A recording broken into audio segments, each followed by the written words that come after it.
Welcome, everyone, to the 365 Daily Messages for You podcast. Hello. This is episode 46. Today, we're doing a deep dive into something potentially a bit nerve-wracking for some, the power of risk. It really is a topic that, well, it touches everyone, doesn't it? And that feeling you mentioned, that unease, it's actually a great place to start. Unease, yeah. Apprehension, maybe. Exactly. Understanding why risk, when you approach it thoughtfully, of course, is so vital for, a really dynamic life. Absolutely. Because we hear all the time, don't we? Play it safe, Mm. avoid uncertainty, and, well, it's natural. Humans tend to steer clear of things that might go wrong. It's built in. Our brains are wired for safety. That served us incredibly well throughout history, no question. Yeah, kept us alive. But the thing is, in our modern world, always staying tucked inside that comfort zone. Yeah. That can sometimes be the bigger risk, strangely enough. How so? Well, it limits our potential. It stops us discovering things, progressing. Okay, that makes sense. Think about it, maybe moments in your own life. Were there things you thought about doing, learning a new skill, maybe? For a different job. Yeah, or even just having a conversation that felt a bit difficult. But the fear, that sort of unknown, held you back. Right. And those moments, those little junctions, are often where the really transformative possibilities are just waiting. Norman, yeah. Yeah. Waiting for just a little bit of courage to unlock them. Exactly. It's so easy to fixate on the what ifs of failure. Our minds are good at that, running those worst case scenarios. Oh, definitely. Mine certainly is. But what if, we consciously tried to flip that? What if we put more energy into imagining the what ifs of success? Like what could go right? Yes. And who we might become if we actually navigated through those uncertainties instead of just avoiding them. That's a really powerful shift in how you look at it. Because fundamentally, we often face this choice, right? Path A, secure, predictable, feels safe. But maybe down the line, it leads to feeling stuck, stagnant. Or path B. Less clear, more ambiguous. Could be bumpy. Definitely could be bumpy. But it's also rich with potential. Potential for learning, for reward, for growth. And that's where true progress, real fulfillment often lies, isn't it? Yeah. Beyond the edge of that comfort zone. It really is. Staying inside those familiar boundaries, well, it just caps your potential. It feels like there's this myth, too, sometimes of the perfect moment to take a risk. Oh, absolutely. Waiting for all the stars to align, everything to be just right. Yeah, which basically never happens. Exactly. Life is inherently uncertain. So learning to act within that uncertainty, to adapt as you go, that's such a core skill for a fulfilling life. It really is. You make the best plans, and then something unforeseen happens anyway. Always. It's a constant reminder that being resilient, being able to pivot, is often way more valuable than trying to rigidly control everything. Precisely. So maybe the focus shouldn't be on eliminating risk, because you can't entirely. Right. Perhaps it should be on developing our capacity to navigate it effectively, to handle it. Okay, so how do we do that? How do we build that capacity? Well, one thing is to actively visualize the positive outcomes. What could you actually gain by taking this calculated risk? Okay, focus on the upside. Yeah. How could you grow? What new doors might open up? Doing that mental exercise can help balance out that natural negativity bias we all have.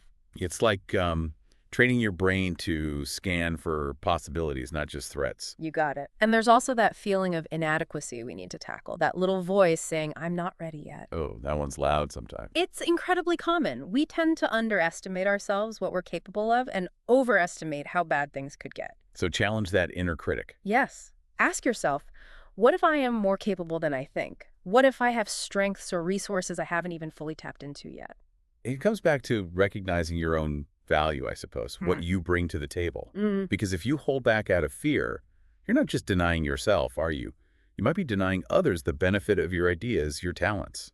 And that brings up another layer, the risk of authenticity. Ooh, that's a big one. It is. In a world that often pushes conformity, just being true to yourself, showing up as you really are, that can feel incredibly risky. Yeah, you worry about judgment, rejection. Of course. But it's precisely that vulnerability, that willingness to be seen, that actually fosters genuine connection. Right. It allows for deeper relationships, a real sense of belonging, maybe. Exactly. When we let ourselves be seen, flaws and all, that's when the real stuff happens. Okay, but let's tackle the elephant in the room.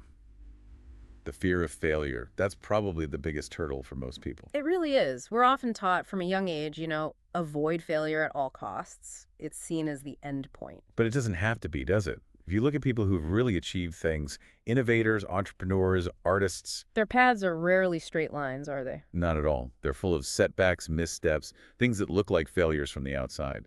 But those weren't endpoints for them. They were critical learning opportunities. Each failure gave them valuable data. Ah, data.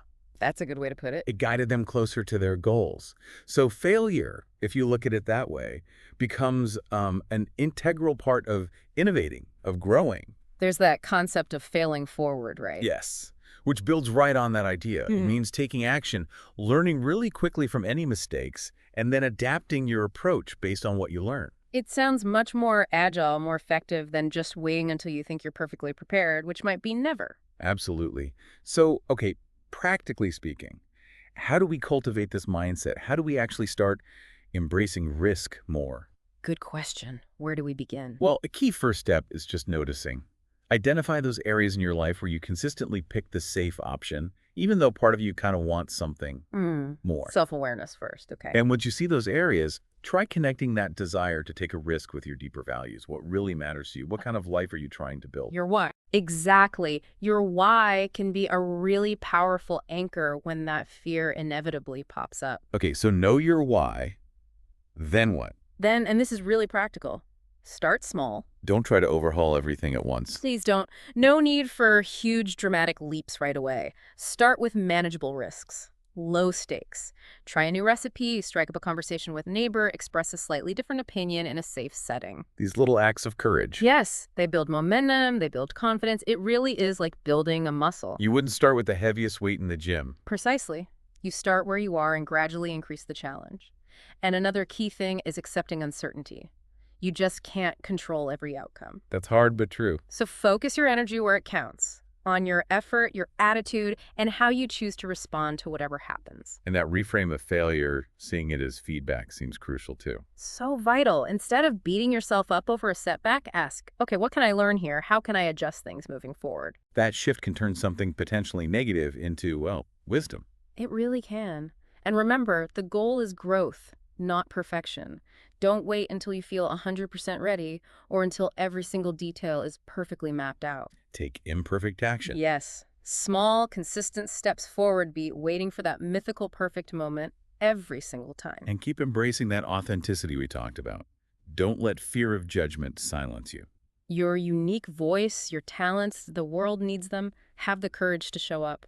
Now, what about people on the other end? Maybe those who tend to be a bit more impulsive. Does this mean just leap without looking? Haha, no, good point. While action is important, thoughtful consideration still matters. For significant risks, it's wise to pause, reflect, consider potential consequences. It's about finding that balance between, analysis and action. Right, not analysis paralysis, but not reckless abandon either. Exactly. And one more tip. If you feel really stuck or overwhelmed in one area, maybe shift your focus for a bit. How does that help? Sometimes taking action in a different area where you feel more clarity or motivation can create a positive ripple effect. It builds momentum that you can then bring back to the original challenge with fresh energy. Interesting. Okay. So ultimately, embracing risk isn't about being fearless, is it? Not at all. It's about cultivating an inner sense of certainty. Not certainty about the outcome, but trust in your ability to navigate challenges. Trust in your resilience. Yes. Trust that you can learn, adapt, and bounce back from setbacks. Confidence in yourself, not the future. That makes a lot of sense. And these risks, they aren't always huge life changes. Oh, absolutely not. Often it's just making small intentional choices to step slightly outside your usual routine. Like if you tend to overthink everything. The risk might be to act before you feel completely ready. And if you tend to leap before you look. The risk might be to pause, reflect, maybe seek some advice first. It's about knowing your patterns and consciously stretching beyond them. Feeling inspired to maybe embrace risk a little more and unlock some new possibilities. Well, you can definitely delve deeper into these ideas, principles of growth, resilience, with our book, 365 Daily Messages for You. It's packed with daily inspiration, practical wisdom to really support you. The link is right there in the description. So let's think about where this shows up day to day. In your personal life, like we touched on, it could be trying that new hobby that feels a bit intimidating at first. Or maybe initiating that difficult but really necessary conversation with someone you care about. hmm Or just allowing yourself to be a bit vulnerable as you build new relationships. That takes courage. It really does. Hmm. And professionally, how does risk look there? Well, it could be putting forward that innovative idea you've been kind of holding back at work. Yeah, the one you're not sure how people will react to. Exactly. Or applying for that promotion that feels like a bit of a stretch. Or for some, taking that big leap into starting their own business. Those are all moments where choosing courage over comfort could lead to really significant progress. Definitely. And we shouldn't underestimate the small, everyday risks either. Like, Like trying a new route to work or a different cafe, striking up a conversation with a stranger at an event, even just expressing a slightly different viewpoint in a group discussion. things that seem minor, but they stretch you a bit. Yes, and they can lead to unexpected discoveries or connections, broaden your horizons in surprising ways. And the more we do those smaller things, consciously, The more we strengthen that risk-taking muscle, as you said, mm. we build resilience, we build confidence. It prepares us for when bigger challenges inevitably come along. Can you think back maybe to a time you took a small risk and it led to something unexpectedly positive? Oh, sure. Maybe you were hesitant to try, I don't know, a new exercise class. You felt awkward going the first time. Right, But yeah. then it turned into something you loved, maybe found new friends there, or perhaps you were nervous about speaking up in a meeting. Heart pounding. Yeah, but you did it anyway, and your idea was actually well received. Maybe it even improved the project. Those little wins, they really do add up, don't they? They reinforce that stepping outside the lines, even just a little, can be a doorway to good things. Absolutely. It shows you that risk can be a gateway to positive change. There's a great analogy thinking about how we approach new technology. Okay. Remember when smartphones first came out or online banking? There was hesitation, maybe fear for some. Is it safe? Is it complicated? Oh, yeah, definitely. Skepticism. But over time, that hesitation often turned into reliance. We saw the benefits outweigh the initial perceived risks. Our fear of taking other kinds of risks can shift in the same way. So initial fear can be replaced by recognizing the transformative power. Exactly. Think about someone who's been hurt in past relationships. Risking vulnerability again feels huge. Terrifying, probably. But by taking that risk, opening themselves up, they might find a truly deep, fulfilling connection they wouldn't have otherwise. The potential reward justifies the initial, very real risk. So it comes down to this. A vibrant, fulfilling life isn't really about dodging all the risks. No, it's about thoughtfully embracing the right risks. The ones that align with who you want to be, what you value. The risks that lead to growth, to change. Stepping beyond what feels comfortable and familiar, yeah. Learning, adapting, moving forward with courage, even when you're not totally sure of the outcome. So the message really is, don't let that fear of what might go wrong stop you from experiencing the incredible things that could happen. That's it. Embrace the power of risk. And if you're ready to really lean into that, to take the next step on your own growth journey, please do check out our book, 365 Daily Messages for You. It's designed to give you that daily dose of wisdom and inspiration. The link, again, is right below in the description. It can really help empower you to live a more courageous, more fulfilling life. Thank you so much for joining us for this deep dive today. Thank you for listening to the 365 Daily Messages for You podcast.